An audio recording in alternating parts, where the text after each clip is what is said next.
Welcome everyone to today's webinar presentation, What Does It Take to Be Compassionate in Today's Healthcare Environment? The Schwartz Center for Compassionate Healthcare is a national nonprofit organization dedicated to strengthening the relationship between patients and their clinical caregivers and preserving the human connection in healthcare. Today's program will discuss questions such as, is it possible for us to provide compassionate care to patients and their families in today's fast-paced, high-demand healthcare environment? What does compassionate care look like? And how can we sustain our resilience so that we can offer compassionate care to those who are ill and vulnerable?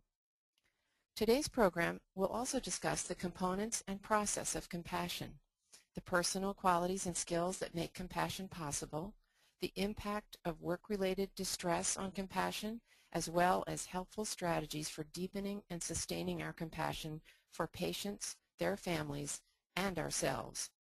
My name is Lynn Osborne, and I'm the Director of Business Development at the Schwartz Center for Compassionate Healthcare, and I'm pleased to be your moderator for today's session. Before we introduce today's speaker, let's go over a few details about the webinar. It is 60 minutes in length. The first 50 minutes of the program will be presentation, followed by a 10-minute question and answer session. Today's program is being recorded and will be available on the Schwartz Center website a few days after the session. Please note that attendees are participating in listening-only mode, but can interact with the speaker and me by using the questions pane located within your webinar management toolbar, which should be appearing on the right side of your screen. If you have questions during the session, please just type them into the questions pane and send them to us, and we will address them verbally at the end of the formal program. If time does not allow us to answer all the questions, your questions will be forwarded on to the speaker, who will get back to you with those answers via email after the session. We will also be polling the audience during the session, and we hope you will participate in this measurement tool. Finally, as you exit the webinar, you will receive an electronic survey that we hope you will take a minute to complete so that we may measure your satisfaction level regarding today's program. Your feedback is really important to us. And now it's my pleasure to introduce today's speaker, who is Beth Lown. Dr. Lown is an Associate Professor of Medicine at Harvard Medical School and the Medical Director of the Schwartz Center for Compassionate Healthcare. Beth develops programs to strengthen patient-caregiver relationships, speaks nationally and internationally about compassion, effective communication, and relationships in healthcare, and leads the Schwartz Center's National Consensus Project on Compassionate Healthcare. Welcome, Beth. Thank you, Lynn. Good afternoon. It is a pleasure to be here today. And we have a lot to talk about, so I'm actually going to just jump right in. And as always, I'd like to begin with a story. Some years ago, a previously healthy 40-year-old man fell ill with a persistent cough, low-grade temp, weakness, fatigue. His primary care doc was overbooked, couldn't see him, so he saw another member of this practice, and he was given a course of antibiotics for what was thought to be an atypical pneumonia. And then several visits later, back and forth, he still wasn't feeling well. And unable to see his primary care physician, he also was feeling uncared for. So he made the decision to go to see another doctor, went to another institution, and 3 months after the onset of his symptoms, he was diagnosed with metastatic lung cancer. Now, the year was 1994, and the patient was Ken Schwartz. When Ken arrived for his initial lung biopsies, the nurse who did his screening interview was harried, she was brusque, until Ken shared with her the fact that he had just learned he had advanced lung cancer. That nurse noticed the sadness, the fear in his face. She paused and she asked, "How are you doing?" The next day, that nurse went down to look for him, found him as he was waiting to be wheeled into the operating room, held his hand and wished him well. Ken wrote in his Boston Globe magazine article that was published in July 1995, "This small gesture was powerful. My apprehension gave way to a much-needed moment of calm. I realized that in a high-volume setting, the high-pressure atmosphere tends to stifle a caregiver's inherent compassion and humanity. but the briefest pause in the frenetic pace can bring out the best in a caregiver and do much for a terrified patient. Ken's family and his oncology care team sustained him through periods of fear and deep despair. From his physician, of course, he needed clinical expertise, but he also needed compassion and hope. And I don't mean hope for some miraculous cure, but for the certainty that his doctor would provide the best available treatment to extend his life as long as its quality was acceptable. And hope that as long as he was alive, he would have expert physicians and nurses who cared deeply, not just about his clinical condition, but about him as a person. Ken wrote, "If I've learned anything, it is that we never know when, how, or whom a serious illness will strike. If and when it does, each of us wants not simply the best possible care for our body, but for our whole being." Ken Schwartz was diagnosed with lung cancer in November of 1994, and he died in September 1995. And what mattered most to him was the compassionate care he received from his caregivers that, in his words, made the unbearable bearable. So let me ask you this question. Do you think this kind of care is important? We actually asked this question of a nationally representative sample of 800 recently hospitalized patients and 510 physicians in this study that we reported in the journal Health Affairs. And what we found was that patients and physicians alike confirmed the importance of strong relationships, effective communication, and emotional support, even saying that it could make a difference in whether a patient lives or dies. And then we asked, does the U.S. healthcare system provide compassionate care? Just think for a second about how you would respond to this, and let me show you what they said. In our study, nearly half of the patients said no, and 42% of the physicians said no. And then we asked, do most healthcare professionals provide compassionate care? And again, think about how you would respond to this. Let me show you what we found. In our study, 46% of patients, again, almost half, said no, but only 22% of physicians said that they didn't think that most healthcare professionals were providing compassionate care. So there is a disconnect between what patients feel they're receiving and what physicians believe they're providing. Now, it's a little bit daunting to think about how to change the healthcare system, but this is Harvey Feinberg. He is the president of the Institute of Medicine, and he said at a meeting that we convened last year, the kickoff for our National Consensus Project, a compassionate healthcare system begins with compassionate people. Guess what? We are the system. So today, we're going to focus in on the components and process of compassion, the impact of work-related distress on compassion, and some strategies that we can use to sustain ourselves so that we can provide compassion to others. Now, to be compassionate, you kind of have to notice that someone is distressed, and this drawing by a little 7-year-old girl kind of says it all. Here she is. She's sitting on the exam table, and there in the exam room is her older sister, her mom, who's holding her baby sister, and there in the corner, pecking away at the computer, is her beloved pediatrician. Now, I don't know about you, but many clinicians I know lament that they are spending an awful lot of time fighting with the computer or with insurance companies, managing systems, rather than being able to focus on the patient. But when we do, when we focus our full attention on the patient, it initiates a process of human connection that all by itself can be healing, and not just for the patient, for us too, because that human connection is restorative. It helps us remember why we went into medicine, why we chose this field, and it reinforces our sense of ourselves as healers. Focusing our attention, though, really requires us to consciously set aside all the noise in our heads so that we can actually notice and perceive the patient's distress. And I actually use something I call the doorknob strategy, which I've taught to my practice partners. So before I enter an exam room or a hospital room, in a disciplined way, I consciously put my hand on the doorknob and set aside all of the tasks, the to-do list, the chatter in my mind, so that when I cross that threshold, I can fully receive the patient on the other side of that door. And then we activate all these neural circuits in our brain. And similar circuits are activated whether we are experiencing pain or distress or when we are perceiving it in other people. This is an automatic phenomenon. People sometimes call this experience sharing or affective empathy. And then within milliseconds, these other parts of the brain start to get activated, and these are associated with cognitive processes, thinking process. We start thinking about what it is we're seeing.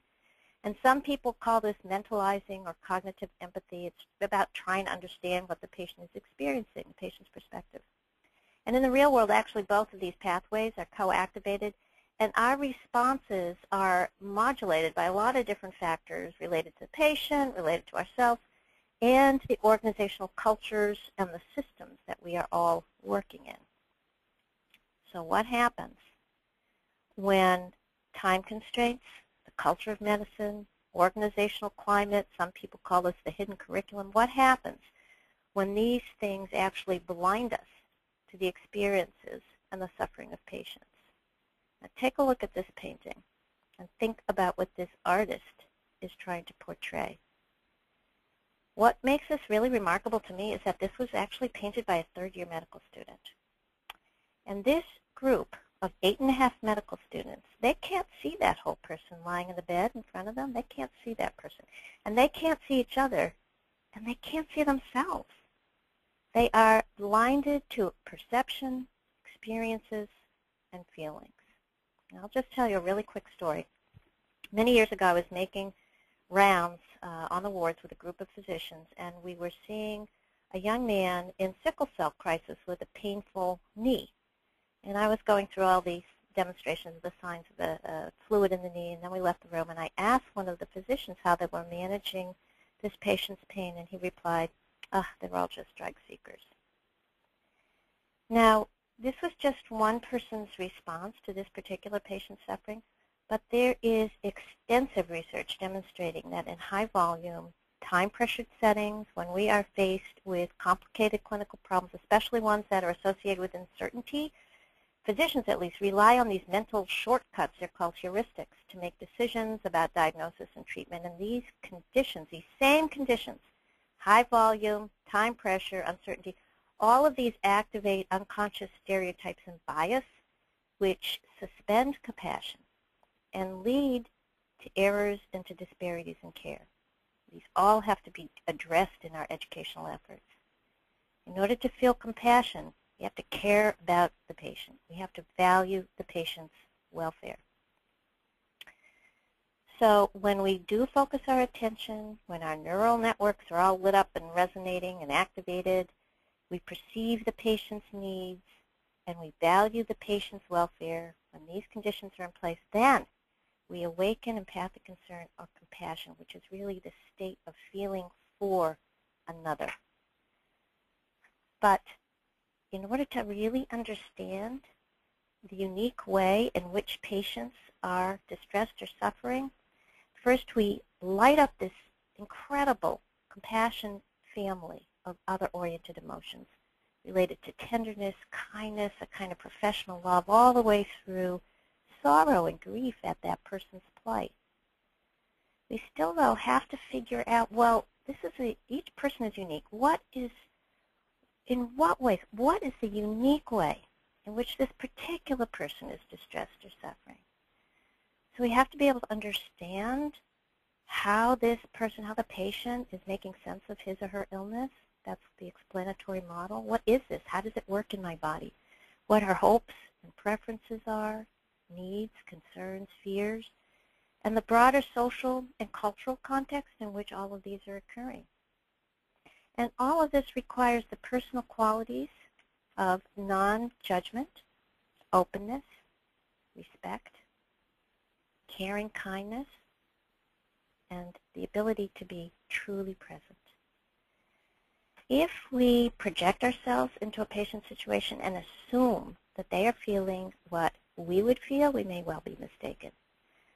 So we really also need listening, relational, and communication skills. And it's only then that we can begin to discern how to act with compassion and realize that sometimes being present and listening is as important as taking action. Now, I really want to make it clear that having concerns, experiencing distress, suffering, these are universal, everyday human experiences, especially in healthcare. They're not something that just occurs at the end of life. Compassionate care is essential to all healthcare interactions, every time, all the time. So we're with a patient, we need to explore what's important to that patient and to ask ourselves how we can work together to figure out a pathway forward that is consistent with the patient's preferences and our sense of what's appropriate, and that's based on mutual respect.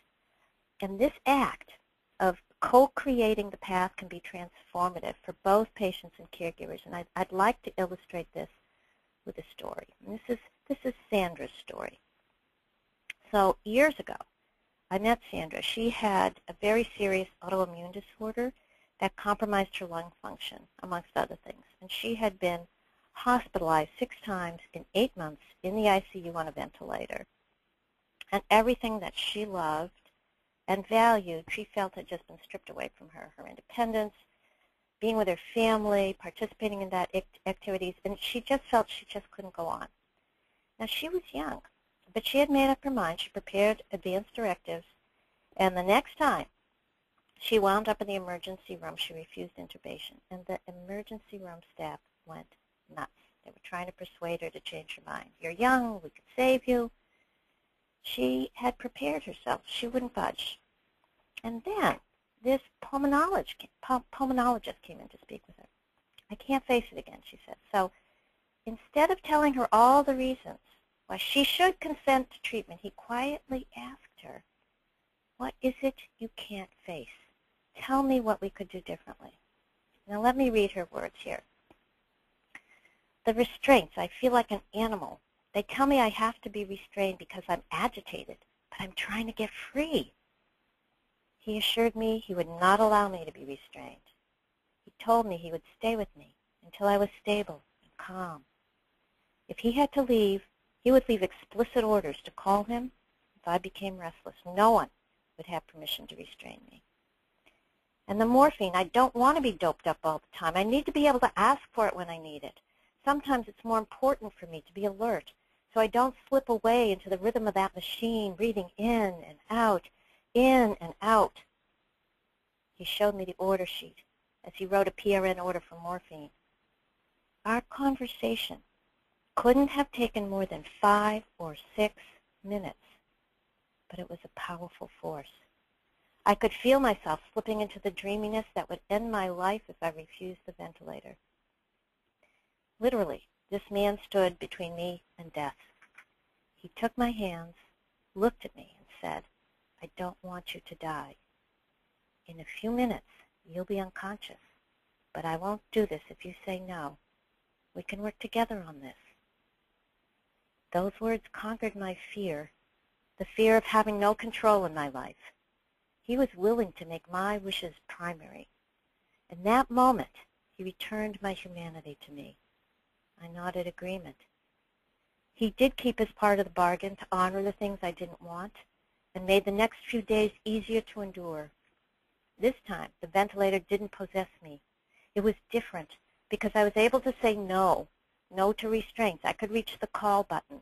No to scheduled morphine. I could decide if it was more important to have relief from pain or to be more conscious.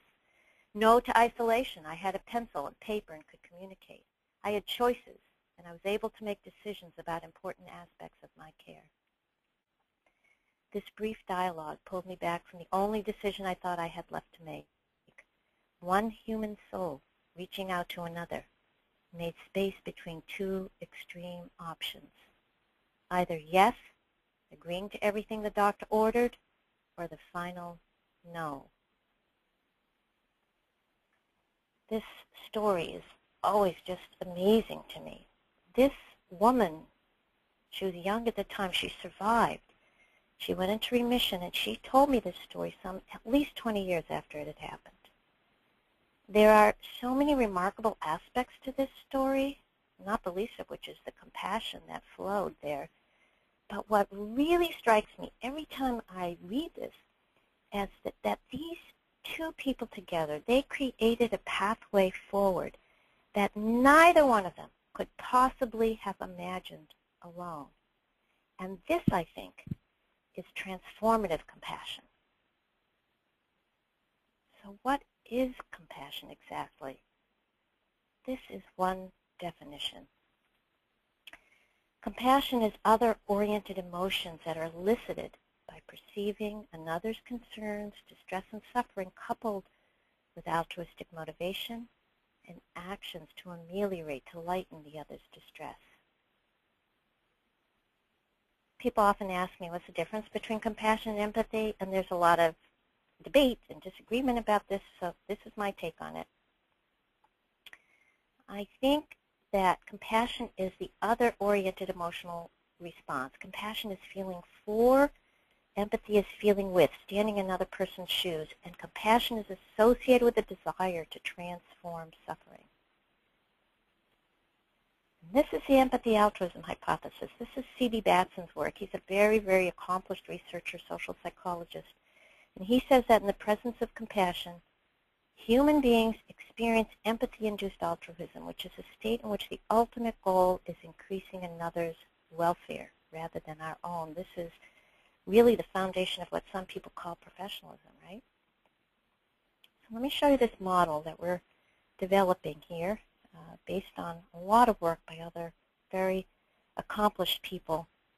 And it's shown linearly, but these are not linear processes. They all meld into each other. They all influence each other. But we start with focusing our attention. And then we experience this process in our brains, this automatic thing called neural resonance.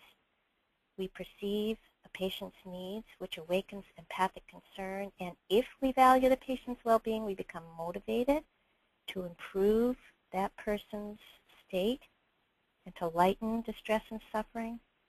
And then we can create with the patient or a family member a compassionate path forward that most effectively integrates our clinical expertise with the patient's needs. And at the heart of this model is the well-being of every clinician and every single member of the healthcare team. The trouble is that in today's healthcare environment, I think many of us are feeling like this, right? Probably no need to detail these, but we are exposed, all of us in healthcare, to an awful lot of occupational hazards. I think we're notorious for our self-neglect. Then there's pathological altruism. We give until we just are completely depleted and we fall off the cliff. There's burnout, and the statistics on that are really very unhappy. 30 to 60% of health professionals experience burnout. It's higher for medical residents, up to 75% in one survey. And this statistic I find completely shocking. The incidence of suicide is 40% greater than the general population for male physicians and 130% greater for women physicians. How come this isn't an emergency? Those who are exposed to prolonged exposure to others suffering in emergency room trauma, experience vicarious suffering, secondary trauma. Then there's moral distress, knowing what the right thing is to do but being unable to do it. And then, of course, there's exposure to disrespectful behaviors, bullying, even abuse, which is what some people think degrades our students and our trainees' compassion that they come to us with.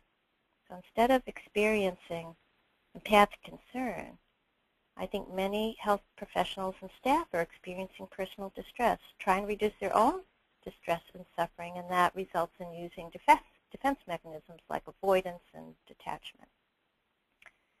We actually do know from functional MRI studies that experienced physicians downregulate their empathy. And you can see how it can be helpful because it can protect us to some extent, but it also contributes to the deadening of our souls. So what are we supposed to be doing here? Are we supposed to be encouraging the upregulation of empathic concern, downregulation to avoid burnout? And then, of course, there's the system. Heavy workloads, administrative, operational requirements, discontinuity, there's fragmentation of care, Sometimes our values conflict with organizational values. There's a sense of loss of control. And there is a very sad sense of loss of community with colleagues. Many of us feel like we're really living in a vacuum, in isolation. So the key question, I really think it's a burning question, is what determines whether we'll experience compassion or personal distress, and what can we do about it? Now, our compassion capacity is clearly linked with our own sense of well-being. It's certainly influenced also, though, by the cultures of the groups and organizations that we work in. We simply cannot provide compassion for others consistently, reliably, if we ourselves are depleted. And we at the Schwartz Center do believe that systemic change is needed to enable clinicians and teams and staff to reliably provide compassionate care, and we will be issuing a call to action with some thoughts and recommendations about this in the near future. But change has to occur at all levels, and there are some personal strategies that we can use to strengthen our resilience and to deepen our capacity for compassion. And I'm always endlessly inspired by the words of Viktor Frankl. Some of you may know of this remarkable man. He was a psychiatrist and a concentration camp survivor, and he said, in the wake of that incredible experience, everything can be taken from a man but one thing, the last of the human freedoms, to choose one's attitude in any given set of circumstances, to choose one's own way. We can empower ourselves to choose another way. We can choose to honor our own well-being and the well-being of our patients. We can choose to deepen our compassion, which actually serves both of these purposes. So this is an exercise that you can do at home. You can do it on your own. It helps clarify what makes your work meaningful to you, your own way. And you can do this actually with coworkers and groups, and then discuss these actions that made the experience meaningful, the conditions that made it possible, and how to make it happen more often. So it's a great exercise to try. But just for a moment, think about a time in healthcare when you felt your work was meaningful and you felt happy and fulfilled. I'd like to hear a story from one or two of our participants. And I think the first person that we're going to hear from is Becca. Becca, can you share your story?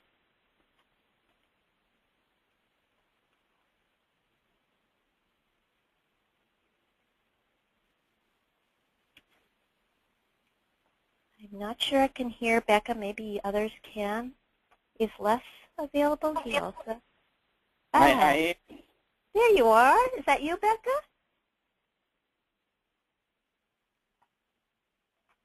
Having some audio difficulties. How about Les? Is Les available online? Hey, Beth, this is Les. I'm on. Can you Hey, hear me? hi. I can hear you fine. I hope our other guests can as well.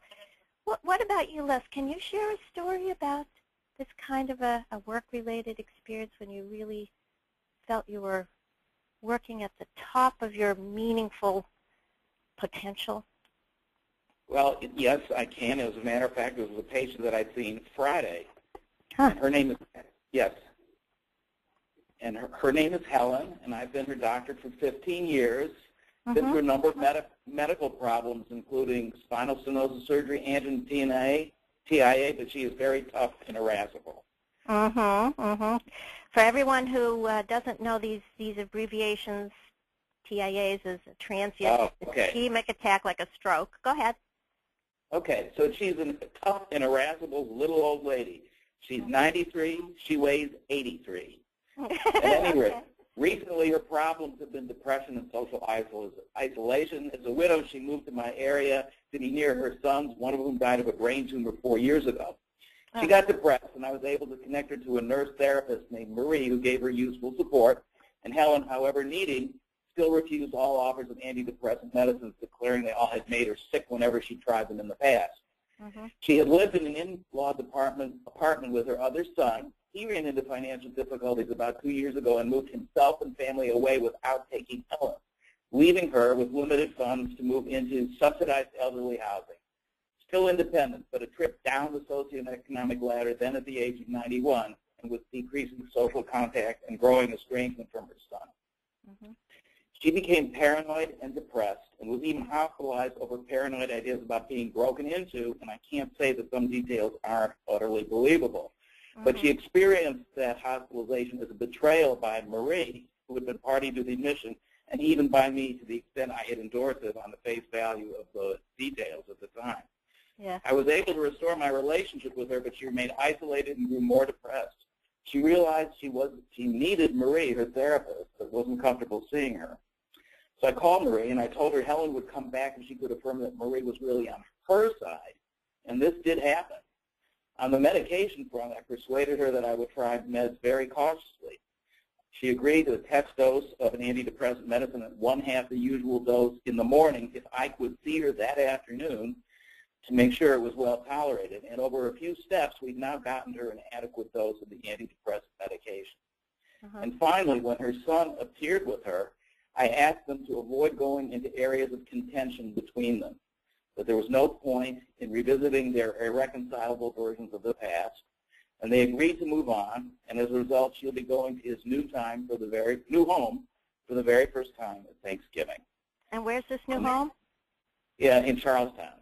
And so now let me ask you, Les. So what made you feel that this was really meaningful, that you really felt good about this interaction you had with her? What was it about that? Well, first of all, I have a very long and affectionate relationship with her. Yeah, and she had been so stuck, refusing meds, refusing to make peace with her son, refusing to go back to the therapist. The fact that I was instrumental in sort of getting everything back on the same page and her feeling markedly better is just very gratifying. Yeah, of course. So, I mean, really it rests in part on your long-standing relationship with her and, if I dare say, your professional love for her, your advocacy for her, just knowing her incredibly well, and your own expertise in really knowing what to do. Right. So I'm a biopsychosocial kind of guy, and I felt like these all came into play for her. Yeah, exactly right, and served her well, along with your compassion. And I was able to give her enough time to do this too, to see her frequently for long enough each time to make sure that there was momentum gathered to be able to help her. Yep. So I think your caring for her really sustained her until she could find a place that was more peaceful for her to be. All right. Well, thank you, Les. Thanks so much for sharing that story. I know there are many, many other stories to hear out there, and I would encourage you to talk about this and to think about how to make these acts of compassion, knowing the whole person, how to make these happen more frequently. You know, it turns out that compassion is really good medicine. And if you look at slide 31, you will see that it helps us heal those who are distressed and suffering. It reminds us why we chose the work that we do. It nurtures our sense of well-being and the well-being of the people that we serve. Compassion creates a sense of meaning. It creates purpose for us, and it reminds us of our common humanity. Compassion is good medicine. It heals us. It heals others. But you know what? It's not just something that happens. This is a Hungarian psychologist. His name is Mihai Csikszentmihalyi, and he's actually best known for his work on creativity and the experience of flow. I don't know if you've heard of this. This is a pleasurable state of concentration and immersion in an activity when you really feel like you're working at the peak of your abilities. And Csikszentmihalyi says that happiness and flow experiences, they have to be prepared for. They don't just happen. They have to be prepared for, cultivated, and defended. And the way to do that is by, in part, learning to control how we think about and respond to challenges and set new goals, just like Viktor Frankl was saying. So let's think about some strategies that people use to manage challenges and to stay buoyant in these stormy seas of healthcare. So these are some common strategies that people use just to stay afloat, but also to cope with adversity. They're actually really, really helpful a lot of the time. And I learned this model under not so happy circumstances because the Israel Trauma Coalition came and taught it to us in the wake of the Boston Marathon bombings. But we're interested to see which of these strategies you all use. So Lynn, let's take a quick poll and see what kinds of strategies our participants use to strengthen their resilience. Thank you, Beth. We're going to ask our audience to participate in our webinar here. If you guys could take a look at the screen and answer the question, what top 2 strategies do you use to strengthen your resilience? And what we're asking, if you could choose your top 2. I know it says please select all that apply, but if you could just give us your top 2, and I'm going to read in a little bit more detail. Belief systems, finding meaning through core beliefs, values, spirituality, and religion. The second choice, sharing, expressing feelings, being with friends, family, and others. Third, imagination, enjoying the arts, literature, and writing. Cognition, gathering information, prioritizing, and planning. And physiology, exercise, meditation, sports, and relaxation. So if you could again, please select your top 2 strategies that you use when you're dealing with trying to strengthen your own resilience. We greatly appreciate your input. All right, votes are coming in. Again, we're looking at the 5 choices of belief systems, sharing, imagination, cognition, and physiology. And we've got some good responses at this point, so let's close the poll and share the results. So the feedback from our audience, Beth, is 59% use belief systems, 76% sharing, 23% imagination, 24% cognition, and 34% physiology. How does that stack up with what your expectations were, Beth? Yeah, it's really, really fun and interesting. In the past, when I've seen this poll done, it's been the results have been weighted because more physicians answered, and they're into cognition, hands down, cognition. But sharing is more characteristics of the nursing profession. So I think we must have a mix of people out there listening. It's fun and it's interesting. But I do want you to remember these strategies because they're really helpful in promoting resilience, taking care of yourself. These are important self-care strategies. I want to go into, thanks, Lynn. So thank you, and let's continue with the presentation. Sure thing. I'd like to talk about a couple of other things. These are listed here, some ways of preparing for compassion. These are skills, strategies, really sometimes ways of being. These are all incredibly important, and they are very uncommonly taught. Training to focus one's attention, like we were talking about at the beginning, this doorknob strategy, although there's many, many other ways of learning how to do that. Learning to regulate one's emotions using both cognitive strategies and contemplative strategies. We'll talk about that in a minute. Training yourself in self-awareness, avoiding both projection and assumptions that the other person is actually thinking and feeling like you are. Metacognition, this is thinking about thinking. It's really the ability to be present in the moment and then at times to take a mini time out, going up to the balcony, so to speak, to process what you're thinking and feeling and what others may be experiencing as well, and how you're all affecting each other in the interactions that you're having. We also need to develop the relational skills for co-creating decisions that I think really transcends the concept of shared decision-making, and it was beautifully exemplified in Sandra's story. Training not just in communication, but in listening skills. Who ever heard of training people in listening skills, at least in medical school? Not something I had. And then, of course, advocacy and system navigation skills. All of these are some of the ways that we can learn, train ourselves, and educate others to provide compassionate care. And I'm going to hone in just on a couple of strategies. First, I wanted to just mention cognitive reframing, and this involves selecting which of many possible meanings that you choose to attach to a particular situation And again, this is very much what Viktor Frankl and Csikszentmihalyi have talked about. So I'm going to share a clinical story about one of my primary care patients.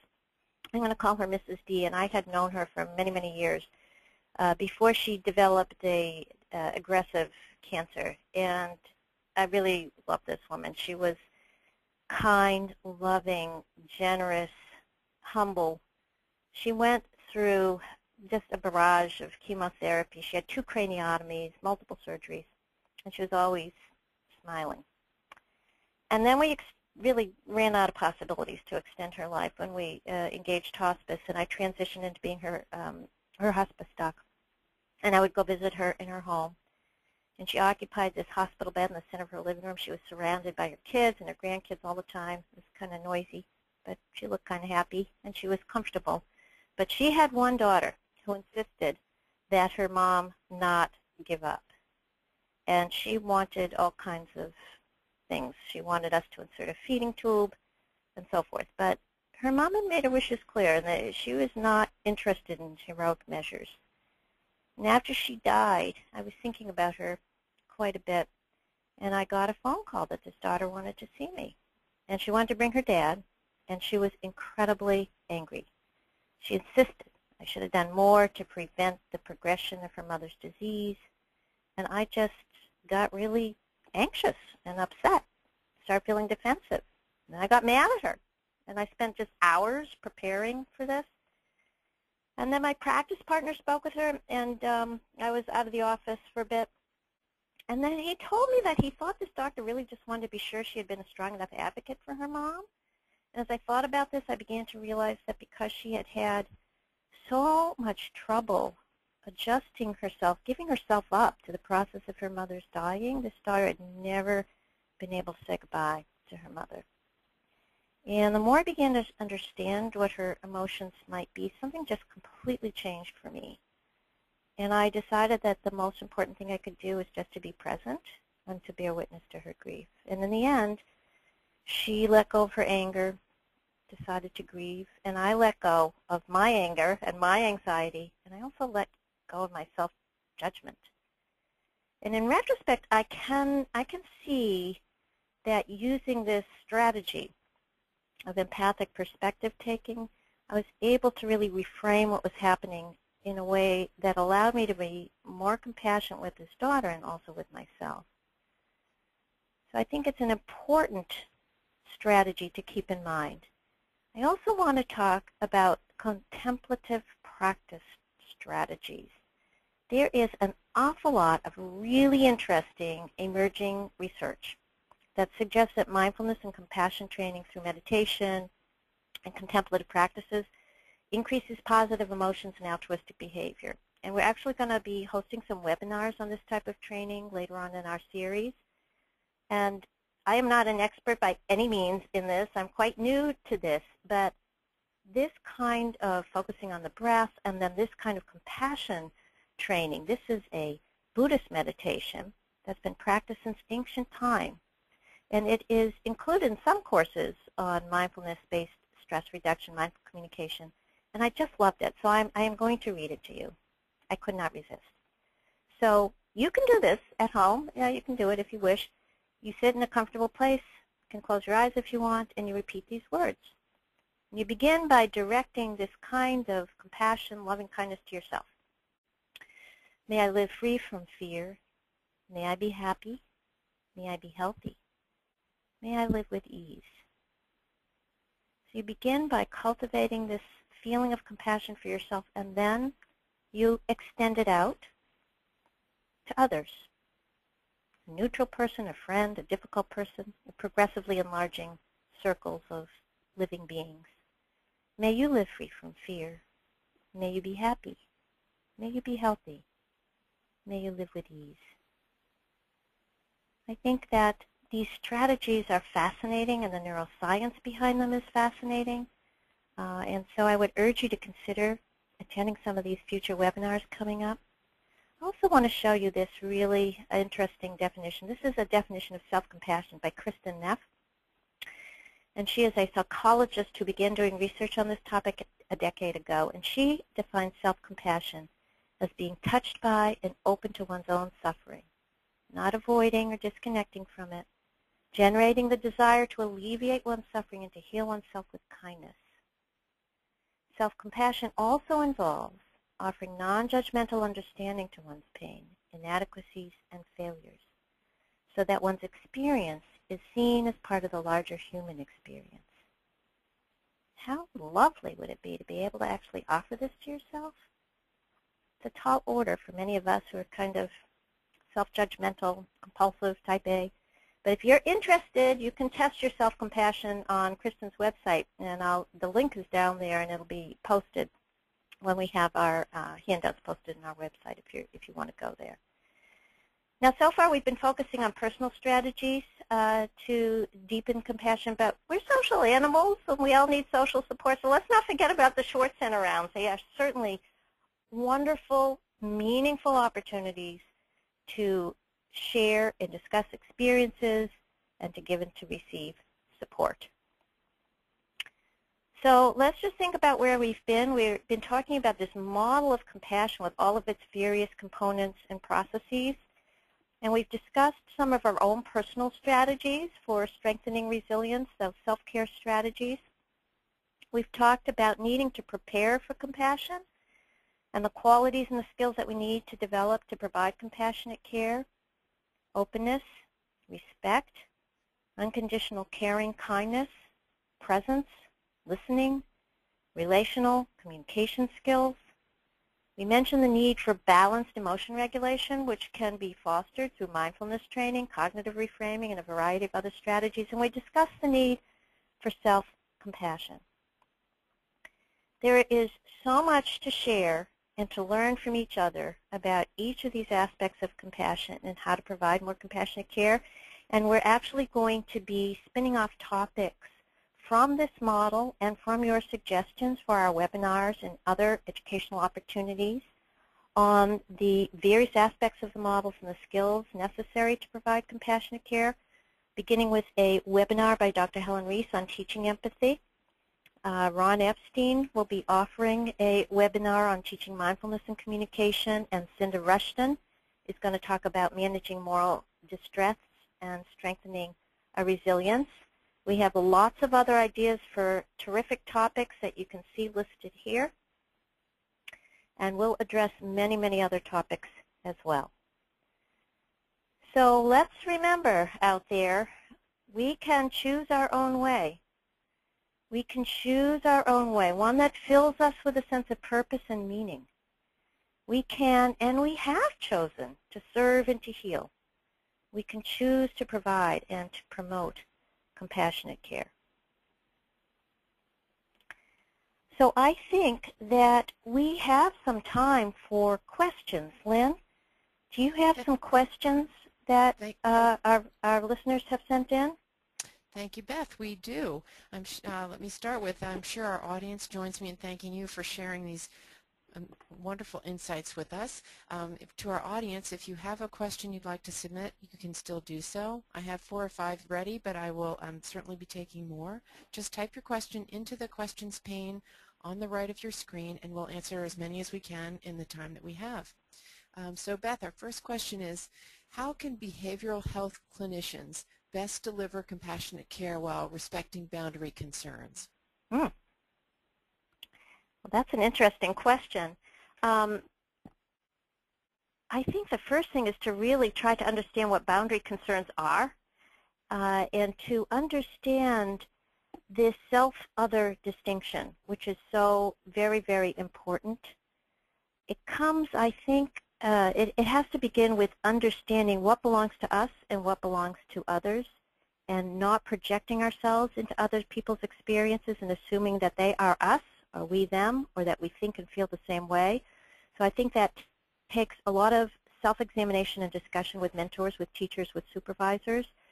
I really think that's an important way to begin. And then really feeling comfortable with all of the qualities, the skills that we've discussed that are required to provide compassionate care.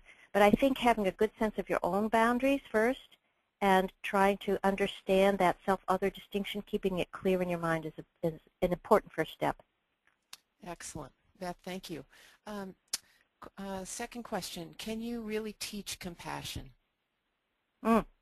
This is a great question. I have to say I'm asked this question all the time. Here's what I'm going to say. My experience is I've taught students and house staff, residents and stuff for many, many years, and all I can say is that, especially our students come to us. They're filled with this very deep sense of compassion and a commitment to service. But what happens is when they get sent into clinical settings, especially hospitals, which is where they primarily train, they get socialized into this culture of medicine that's not always so compassionate. So in a way, I kind of think that the question is not, can we teach compassion? The question, I think, is how can we preserve and sustain the sense of compassion that our students come to us with? And then I think there are many ways to answer this question. First, I want to just say something that I think is important. It's been very important for me personally. Each and every one of you listening out there as a teacher, you cannot not teach. You are teaching all the time. You teach by the way you listen, by the way you interact with every single person you meet, everybody. We teach who we are. So if you want other people to be compassionate, you have to role model it yourself. Gandhi, you have to be the change you want to see in the world. Second of all, we have talked about a lot of qualities and skills that really are the foundation for compassionate care. Obviously, we can't go into all of these in detail, what they sound like, how you teach them. I have no doubt in my mind that these can be taught, and I know that they are learned. There are many different kinds of courses, some that I'm just getting familiar with. The courses in mindfulness, mindful communication, which help people learn to focus their attention and deepen their compassion, are fascinating to me. But there are also proven experiential methods that help people improve their communication skills that we've been teaching for years. There's a tremendous rich education and research literature about communication skills training. And then there are these group activities like the Schwartz Center rounds that sustain compassion. So I have no doubt at all that these qualities and skills can be modeled, they can be taught, they can be learned. I think the thing to think about is be compassionate. If you want others to be compassionate yourself. More Excellent. questions, Lynn. There are lots coming in. Here we go. Yeah. Are there metrics to help measure compassion, or would we expect to see patient satisfaction scores? This is really a great question. I love these questions. They're terrific. Here's what I know. Many hospitals and clinicians and groups are using a standard set of, they're called patient experience measures, and they ask people to attest to the degree to which their patient experiences were okay for them, satisfactory for them. In these, there's stuff about the cleanliness of the rooms, the noise level, but there's also some sections on nurse communication and doctor communication.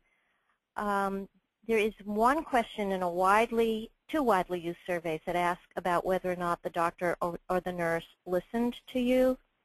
But you know what? There's nothing in these commonly used surveys that ask whether or not the team cared about them, whether they asked them about what their concerns were, whether they responded to concerns, to distress. So I think there are lots of holes in our metrics that we're using now, and I would love to see these supplemented with items on these surveys that are used nationally and that are now being used to some extent as incentives to additional payments to clinicians, groups, and even hospitals. I'd love to see some compassion-related metrics added to these surveys. The rest of the compassion types of instruments are used in research settings, but these are the only kinds of patient experience surveys that are used widely in hospitals and for clinicians and groups. By the way, these are now being publicly reported, and I think the hope is that people will choose where they're going based on these surveys to some extent. So if we can get compassion-related metrics in there, it would be terrific, and we're hopefully going to try and work on that. Indeed. And this is a segue to another version of that. Moving from volume-based healthcare to value-based healthcare is really a paradigm shift. Physicians will no longer be providers, and patients will no longer be, quote, recipients of care, unquote. Rather, both will be co-participants. How do you see teaching empathy and compassion impacting this paradigm shift? I think it's going to be fantastic. First of all, it will remove this stricture that we have to pump up the volume, which I think is just impossible. It is impossible to see patients quickly who are complex. I mean, I know primary care, that's where I come from, but you know, it's very hard to see a complicated, especially an elderly patient, 10, 15 minutes, even 30 minutes, it's just not going to happen. And there has been research that's been done that has shown that patients can't really even get out what their real concerns and worries are in less than 18, 20 minutes. So getting away from that paradigm is terrific. It's going to be wonderful. To measure whether or not we are actually providing compassionate care in that kind of setting, again, people are working, or we hope people will help us work on developing new ways to measure compassion that we can put into these instruments that are going to, in part, determine payment to clinicians, groups, and hospitals that will reflect some of the things that we think are important.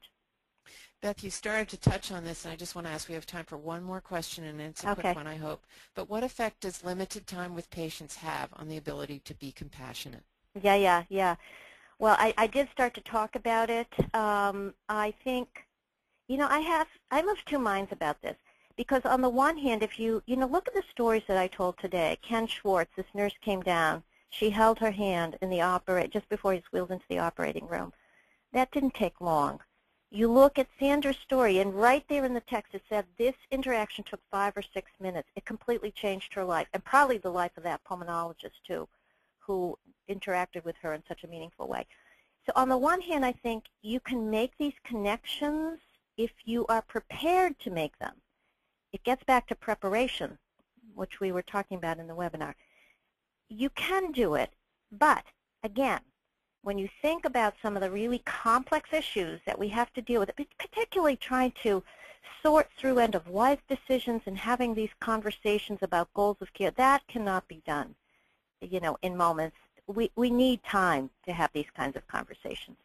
So I'd have to say that the context and the content of the discussion influences my response. Wonderful. And speaking of that, we have to come to the end of our program. Beth, you were terrific. Thank you. To our audience, if you asked a question that we were unable to get to, those questions will be sent to our speaker, to Beth, and she'll do her best to get a response to you directly. I would again like to thank Beth for sharing her expertise and insights with us, as well as everyone in the audience for setting aside time in your busy day to participate. This concludes today's program. We'd very much appreciate you taking a moment to complete the electronic survey upon exiting, and we value your input and hope that you'll join us for upcoming programs in the Schwartz Center for Compassionate Care webinar series. Please visit www.theschwartzcenter.org for more details and look for our webinar email invitations. Thank you and have a great day.